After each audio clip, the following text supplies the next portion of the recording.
Hi there. Welcome to this week's edition of the Illuminating Insights for the week of April 15th through the 21st. And I'm Jen Duchene of jenduchene.com, and I'm going to be using the Illuminating Journey Cards, the ones that I created, with the help of the Akashic Records. And if you want to know more about the cards, you can go to jenduchene.com/Illuminating Journey Cards. So I prepared the cards, asked the question, what do we need to know this week?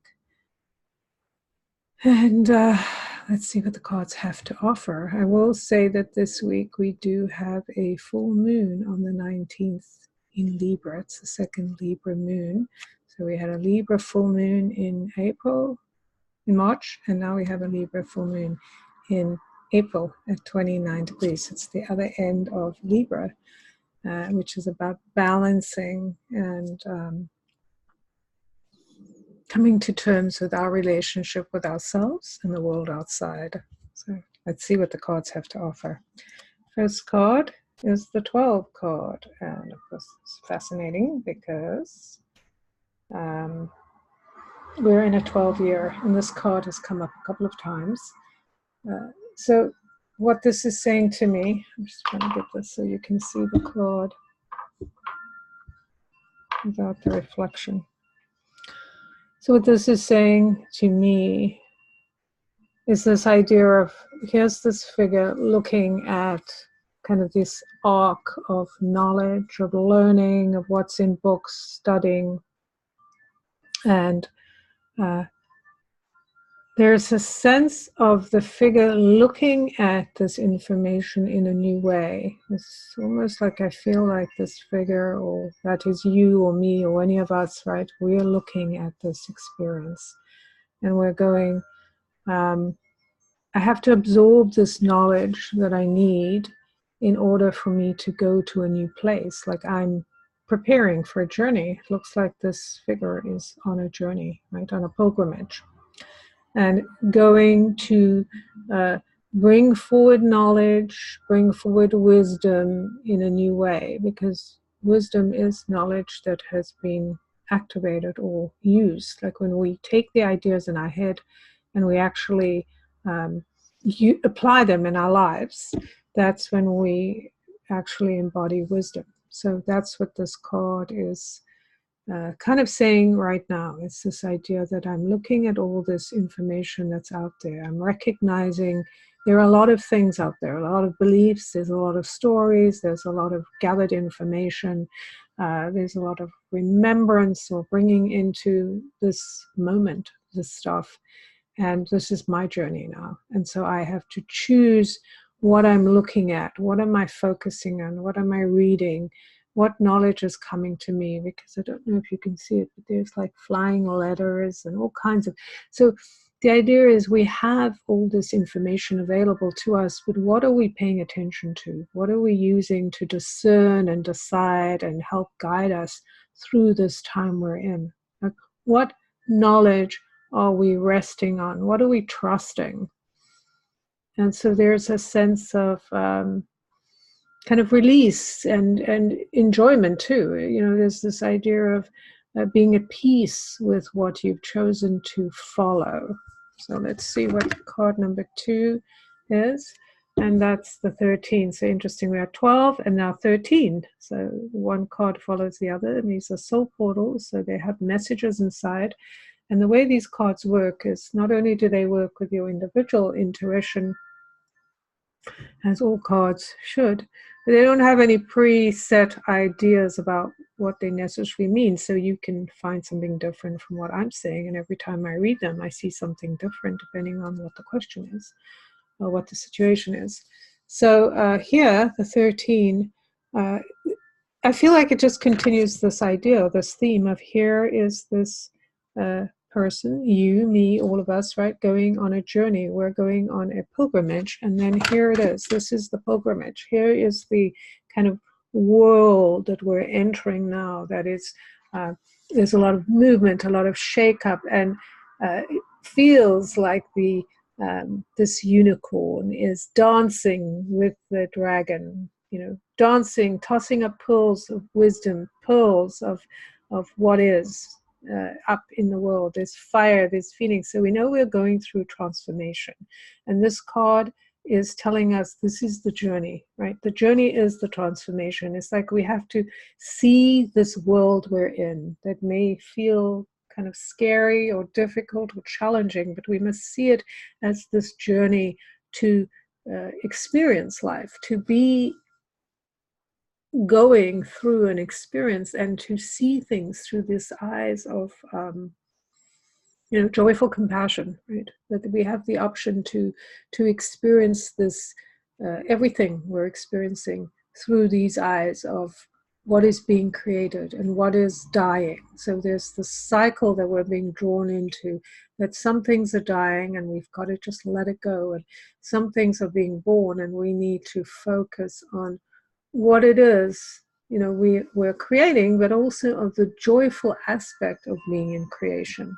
So while it may feel terrifying, there's also the opportunity to recognize what we are in creation. So it's very exciting, right? We have to be able to let go of what is dying, what we're done with, so that we can truly have that experience of the phoenix rising and being with all this mystical, magical energy that kind of fires up our earth. And then the third card is the number 4, which is fascinating. This has come up a few times. And of course, 13, the number 13, I did not mention, but the number 13 is the number, 1 and 3 is 4. It is also the number that is associated with the divine feminine, this aspect of us that allows us to be in touch with our creative selves. So it awakens us to this energy of being alive in our experience, and that we are here to make choices. Like it's not a static world we live in. It's not like some people have better choices, even though it may look like it on this outside, right? We can say, well, they had better opportunities. But the truth is we all have an opportunity to experience our lives, and we get to decide how we're going to experience what we are experiencing. How are we tasting, exploring, and touching? I often think about the world, and I get this through the records all the time. I'm an Akashic healer and reader, so I'm always in connection with the Akashic masters. And one of the things the way they talk to me anyway, is about how life is this banquet, right? And we get to decide, is this like the most delicious plate-laden banquet ever, right? And we can decide there's nothing there, or nothing I like, nothing I enjoy, all this food makes me sick. Only some people get to eat first. So we get to have that experience because it's through us and our eyes that we live our lives and create, which the 4 is. This 4 is this number, which is a triangle with a line going down into the earth. So basically grounding ideas into matter. So this is the time of making things real. And this is the time to really put our ideas to the test, which doesn't mean that we're going to have everything formulated or know how it's going, but we must start. We have a sense, right now. There's a sense of what is coming, what is next, what we want to do next. Like we can feel the shift, and we know we need to do something different. So we need to begin to do something different. And how do we do that?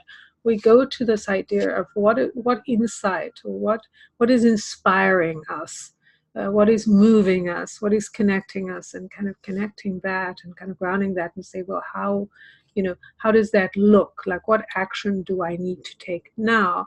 If you remember the first card, which was the 12, is this is the number I mentioned of our year. We're in a 12 universal year. 2 plus 1 plus 9 is 12, and 12 is a 1 and a 2, which makes it 3. So we have all these kind of numbers repeating: 1, 2, 3, 4, right? We have 1, 2, 3, 4 repeating here, because we've got 1, 3, we've got 1, 2, 1, 3, and then 4, which is kind of interesting, right? So 1, 2, 3, 4.